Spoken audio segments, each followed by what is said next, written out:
Hello guys, आज हम पढ़ेंगे securities and exchange board of India prohibition of insider trading regulation 2015 के बारे में।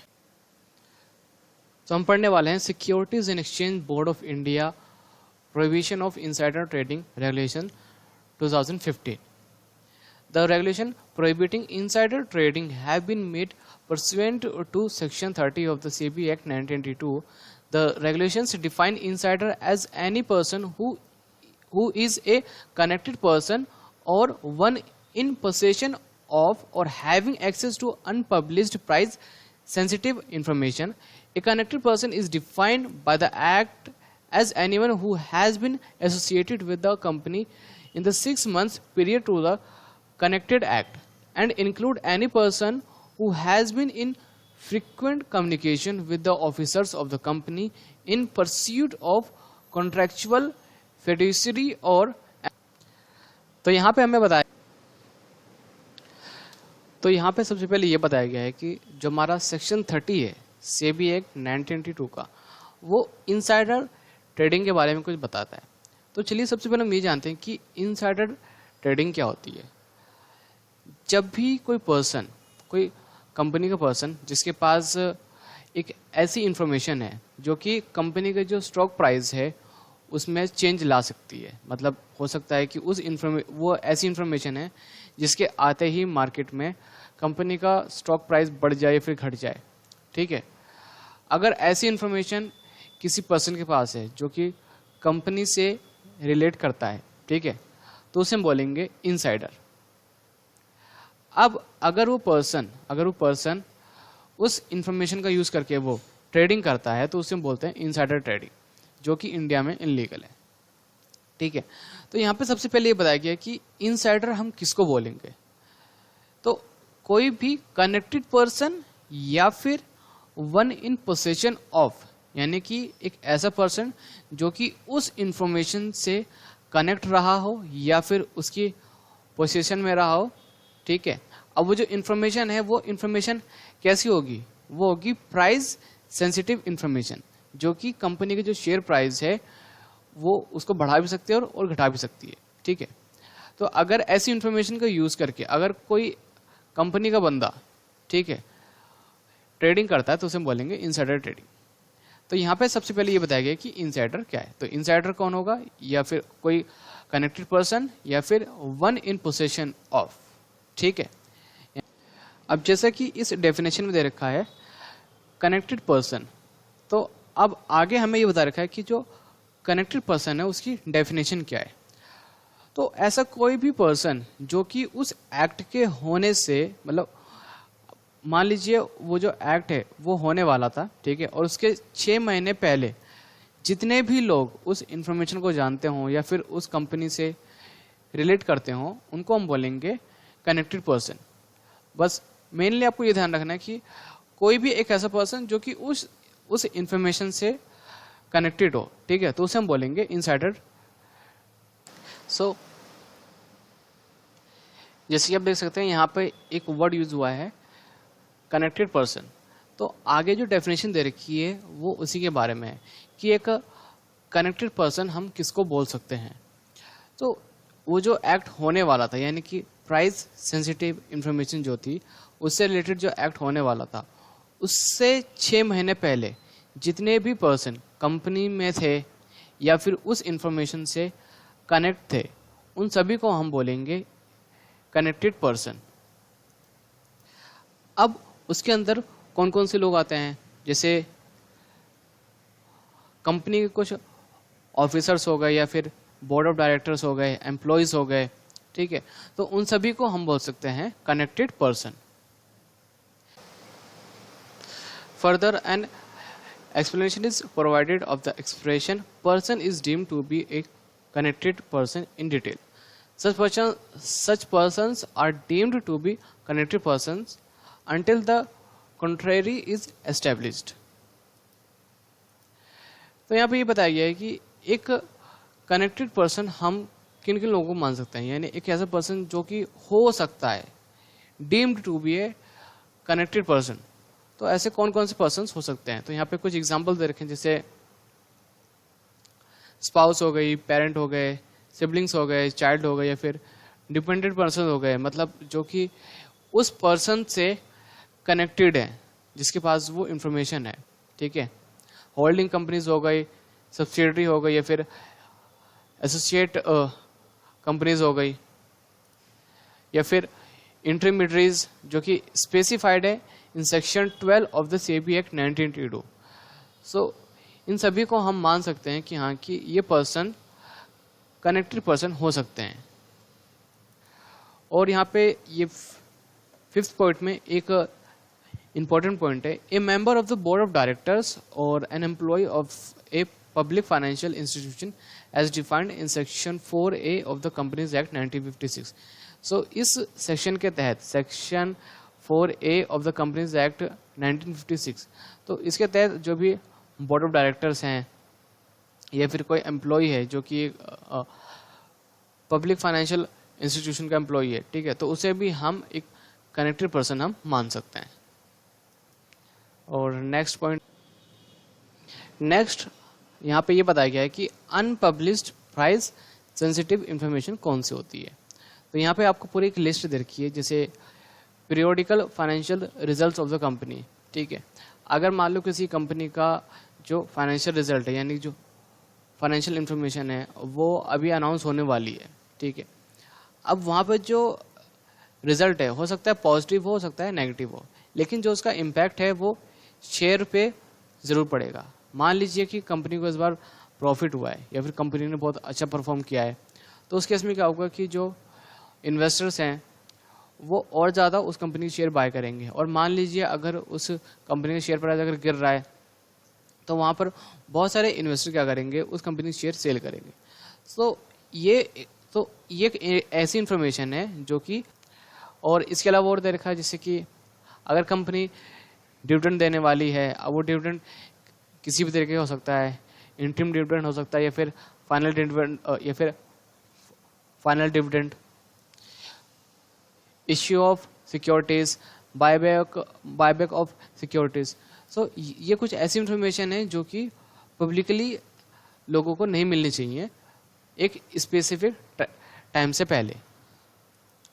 मर्जर्स एंड एक्विजिशंस, सो और यहाँ पे लास्ट में दे रखा है material events as defined under the listing agreement, या फिर कुछ ऐसी इंफॉर्मेशन हो सकती है जो कि कंपनी के जो एग्रीमेंट्स हैं, ठीक है, या फिर कुछ ऐसे डॉक्यूमेंट्स जिनकी वजह से कंपनी की जो शेयर प्राइस है उस पर इम्पैक्ट पड़ सकता है। तो ये सारी चीज़ें रिवील नहीं होनी चाहिए एक स्पेसिफिक टाइम से पहले। तो इन सारी इंफॉर्मेशन को हम बोलते हैं अनपब्लिश्ड प्राइस सेंसिटिव इंफॉर्मेशन। और ध्यान रहे यहाँ पे ये भी बता रखा है कि ये जो इन्फॉर्मेशन है वो पब्लिकली आमतौर पे आपको मिलती नहीं है, ठीक है। ये एक स्पेसिफिक, जब वो एक्ट हो जाता है तभी आपको पता चलता है कि अच्छा कंपनी डिविडेंड देने वाली है या फिर देने वाली थी। नेक्स्ट हमारा regulation 3 of the SEBI prohibition of insider trading regulation 2015 prohibits an insider from communicating, allowing and or to providing access to unpublished price sensitive information to any person including other insiders except in the course of the execution of their responsibilities and legal obligations. Similarly, no person shall procure such information except for the performance of their duties or execution of legal obligations.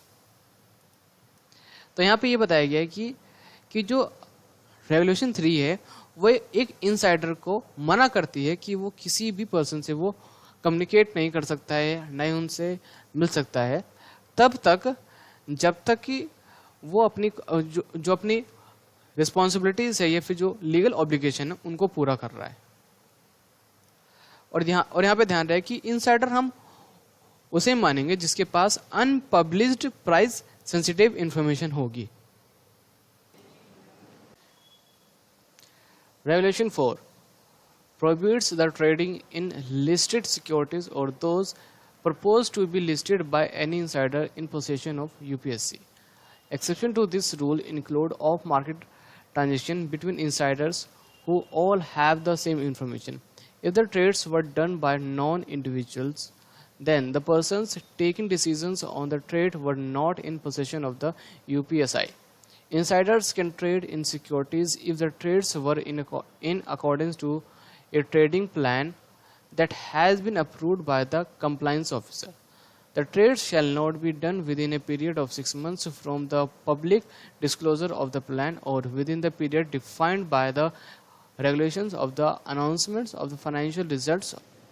तो ये जो regulation है वो ये बताता है कि कोई भी इंसाइडर लिस्टेड सिक्योरिटीज में ट्रेडिंग नहीं कर सकता है जिसके पास यूपीएससी हो। यूपीएससी मतलब unsensitive price unpublished price sensitive information. और फिर हमें ये बताया गया है कि अगर कोई ऑफ मार्केट ट्रांजेक्शन होती है तो वो इस रेगुलेशन में नहीं आएगी अगर वो जो ट्रेड्स ली गई है, ठीक है, वो इस ब्याह पे ली गई है क्योंकि सबके पास सेम इंफॉर्मेशन है। तो एग्जांपल के तौर पे मान लीजिए 2 लोगों ने ऑफ मार्केट ट्रांजेक्शन करी और उनके पास सेम इंफॉर्मेशन है तो उसे हम इनसाइडर ट्रेडिंग हम उसे नहीं बोलेंगे। या फिर मान लीजिए जो ट्रेड है वो एक नॉन इंडिविजुअल के थ्रू ली गई है और उसके पास कोई यूपीएसआई नहीं है, यानी कि अनपब्लिश्ड प्राइस सेंसिटिव इंफॉर्मेशन नहीं है, तो उसे भी हम इनसाइडर ट्रेडिंग हम नहीं बोलेंगे। फिर आगे ये बताया गया कि जो इनसाइडर है वो ट्रेड ले सकता है सिक्योरिटीज में, लेकिन उससे पहले उसको कंप्लायंस ऑफिसर की उसे परमिशन लेनी पड़ेगी। या फिर हम ये कह सकते हैं कि अगर किसी इनसाइडर के पास कोई इंफॉर्मेशन है, ठीक है, तो वो ट्रेड तब तक नहीं ले पाएगा जब तक कि उस एक्ट को 6 महीने पूरे कवर ना हो जाए। जैसे कि यहाँ पे लिखा है the trades shall not be done within a period of 6 month from the public disclosure of the plan, या फिर कोई एक डिफाइंड टाइम पीरियड होगा उसके अंदर वो ट्रेडिंग नहीं कर सकता है। नेक्स्ट हमें यहाँ पे बता रखा है connected person have to establish that any trades done by them were not in violation of the regulations। या फिर connected person ये प्रूफ कर दे कि जो भी उसने ट्रेड ली है वो रेगुलेशंस को वो वॉलेशन नहीं कर रही है, तो उस केस में हम बोलेंगे हाँ कि यहाँ पर इनसाइडर ट्रेडिंग नहीं हुई है। और कोई भी इनसाइडर अगर कोई ट्रेडिंग लेता है तो उसको एक प्रेस्क्राइब्ड फॉर्म में उसको डिस्क्लोज करना पड़ेगा कि हाँ कि मैंने मैंने ट्रेड ली है और इतने अमाउंट की मैंने ट्रेड ली है। अब वो चाहे वो अपने बिहाफ पे ले रहा है या फिर वो किसी और के बिहाफ पे ले रहा है ट्रेडिंग। फिर नेक्स्ट है initial disclosure of the holding by promoters, directors and key personnel have to be made within 30 days of the regulations coming into force or 7 days of such appointment। तो यहाँ पे बता रखा है कि जितने भी प्रमोटर्स हैं उनके पास कितनी होल्डिंग्स हैं, अब वो चाहे प्रमोटर हो, डायरेक्टर हो या फिर की पर्सनल हो, ठीक है, उनको 30 डेज के अंदर उनको ये चीज़ बतानी पड़ेगी कि हाँ कि हमारे पास इतनी हमारे पास होल्डिंग्स है, ठीक है, या फिर 7 डेज ऑफ सच अपॉइंटमेंट। या फिर मान लीजिए अगर उन्होंने कोई बड़ी ट्रेड ली है जैसे कि 10 लाख रुपीज़ की, तो वहाँ पर भी उनको डिस्क्लोज करना पड़ेगा कि वो जो ट्रेड है उन्होंने किस बेसिस पे ली है, इंफॉर्मेशन कौन सी थी उनके पास। जैसे कि यहाँ पे देखा है continuous disclosure have to be made every calendar quarter where the trading value exceeds ₹10 lakhs। और मान लीजिए अगर वो 10 लाख की अगर कोई ट्रेड लेते हैं तो वो जो ट्रेड ली गई है वो उसकी जो इन्फॉर्मेशन है वो स्टॉक एक्सचेंज के पास जानी चाहिए within 2 days of it being received. जैसे यहाँ पे लास्ट में दे रखा है the company has to inform the stock exchange of the disclosures within 2 days of it being received. The company may require any connected person to be required disclosure as and when deemed fit. तो simple चीज़ ये है कि अगर कोई बड़ी trade होती है जैसे कि 10 लाख की या फिर ज़्यादा की, तो स्टॉक एक्सचेंज को इन्फॉर्म करना ज़रूरी है। वैसे जो स्टॉक ब्रोकर होते हैं वो पहले ही क्या आते हैं, जो स्टॉक एक्सचेंज है उसको वो इन्फॉर्म कर देते हैं कि हाँ कि इतनी बड़ी ट्रेड ली गई है इस ट्रेडर के द्वारा। अब नेक्स्ट है, as per the SEBI's regulation an organization needs to appoint an compliance officer who is responsible for setting forth policies and procedures and monitoring adherence to the code of fair disclosure and code of conduct aimed at preservation of price sensitive information. The principles of fair disclosure include ensuring promote uniform and universal dissemination of UPSI to avoid selective disclosures, ensuring information provided to analysts and consultants is not UPSI, and developing best practices to record the proceedings in meetings with analysts and investor relation conferences to ensure official confirmation of the information provided. तो सबसे पहले ये बताइए कि as per the SEBI's regulation हर एक organisation को compliance officer appoint करने की ज़रूरत है, ताकि वो ये चेक कर सके कि कोई भी इंफॉर्मेशन कंपनी से बाहर लीक ना हो और जिन जिन लोगों के पास वो इंफॉर्मेशन है वो उसका गलत यूज़ ना कर पाए ट्रेडिंग के लिए।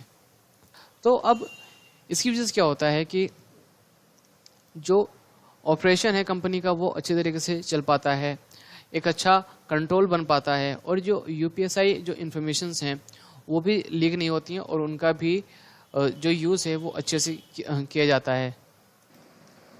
और next, designated persons who have access to information as part of their functions cannot trade in securities during the period in which they are expected to hold UPSI.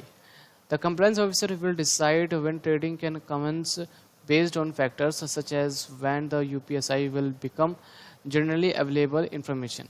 Designated persons include analysts, law firms, auditors, and consultants, among others.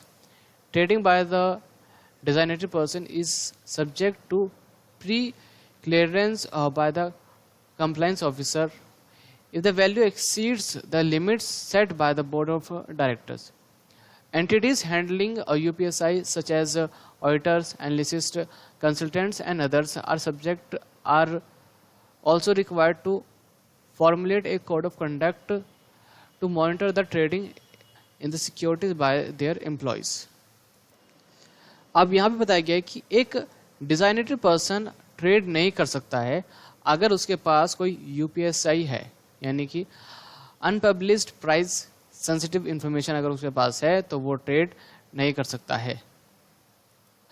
और एक compliance officer ये decide करता है कि कब trading हम start कर सकते हैं on the basis of the facts.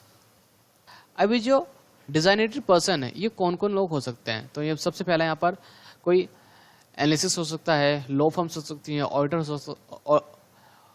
हो सकता है, कंसल्टेंट हो सकते हैं।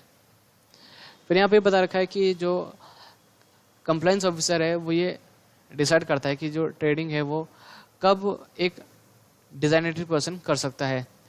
अब एंड में यहाँ पे दे रखा है entities handling UPSI such as auditors, analysts, consultants, and others are also required to formulate a code of conduct to monitor the trading in the securities by their employees.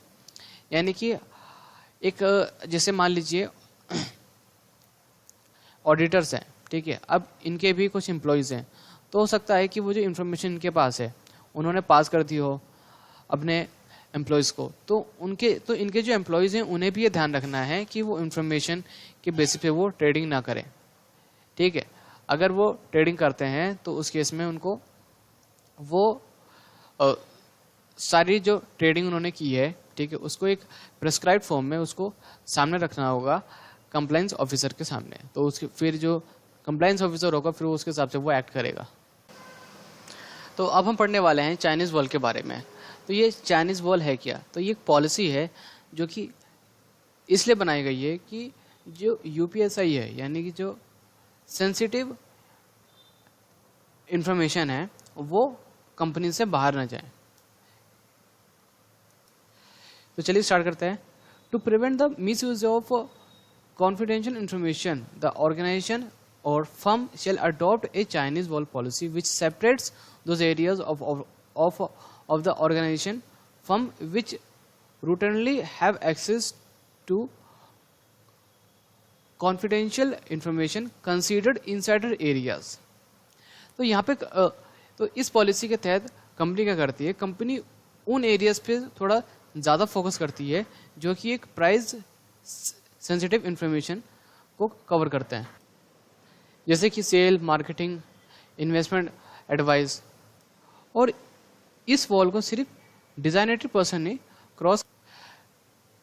फिर आगे बता रखा है, the employees in the insider area shall not communicate any price sensitive information to anyone in the public area. यानी जो भी employees insider area में काम करते हैं वो प्राइस सेंसिटिव इंफॉर्मेशन को किसी बाहर वाले पर्सन के साथ कम्युनिकेट नहीं कर सकते हैं और ना ही उनके साथ वो मिल सकते हैं। और थर्ड पॉइंट में हमको ये बताया गया है कि जो भी इनसाइडर एरियाज हैं उनमें एक पाबंदी लगा दी जाती है कि कौन कौन से लोग इस एरियाज को वो क्रॉस कर सकते हैं और कौन कौन से लोग इस एरियाज को क्रॉस नहीं कर सकते हैं। और फोर्थ पॉइंट में हमको ये बताया गया है, however in exceptional situations employees from the public areas may be brought cross the wall. यानी कि कुछ केसेस में हो सकता है कि जो एम्प्लॉयज हैं वो बाहर जा सकते हैं या फिर कुछ बाहर के जो एम्प्लॉयज हैं वो इस एरियाज में आ सकते हैं, यानी कि इस वॉल को वो क्रॉस कर सकते हैं। और जो प्राइस सेंसिटिव इंफॉर्मेशन है वो कुछ केसेस में उनको दी जा सकती है। तो वहाँ पर सबसे पहली चीज़ ये जानना ज़रूरी है कि वो जो इन्फॉर्मेशन है वो उनके लिए ज़रूरी की है। और इन सभी चीज़ों के लिए जो कंप्लायंस ऑफिसर है उसकी अपॉइंटमेंट होनी बहुत ज़रूरी है और जो उसका अप्रूवल है वो लेना बहुत ज़रूरी है।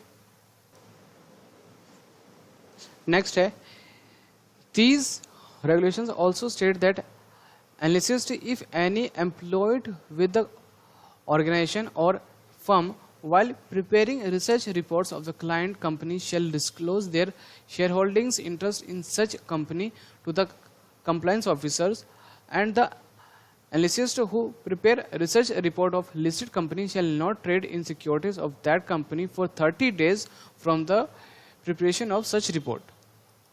अब मान लीजिए कोई एनालिसिस्ट को एक कंपनी में अपॉइंट किया गया है, तो वहाँ पर जो एनालिसिस्ट है उसको पहले ये डिस्क्लोज करना ज़रूरी है कि उसका उस कंपनी में कोई स्टेक तो नहीं है, यानी कि उसने उस कंपनी के कोई शेयर तो उसने बाय नहीं कर रखे हैं। क्योंकि अगर ऐसा कुछ हुआ तो हो सकता है कि जिस इंफॉर्मेशन के बेसिस पे वो रिसर्च रिपोर्ट बनाने वाला है उस कंपनी की, तो वो उसमें ट्रेड भी कर सकता है। तो ये सारी चीज़ें जो एनालिसिस्ट है वो कंप्लायंस ऑफिसर को बताएगा कि हाँ कि इस कंपनी में मेरा ये शेयर होल्डिंग पैटर्न है वगैरह वगैरह, और उसके बाद ही वो उस कंपनी की जो रिसर्च रिपोर्ट है वो बना सकता है।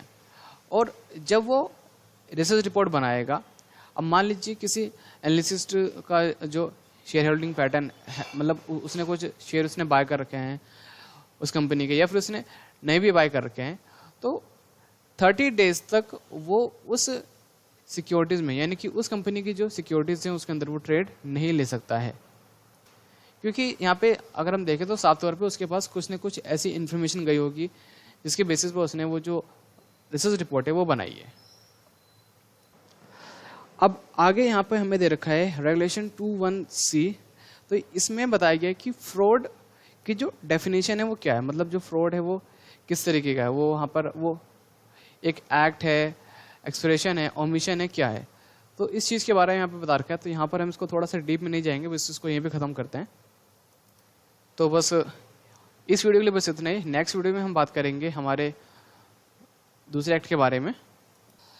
अगर आपका इस वीडियो से रिलेटेड अगर आपका कोई क्वेश्चन है तो आप हमें मेल कर सकते हैं।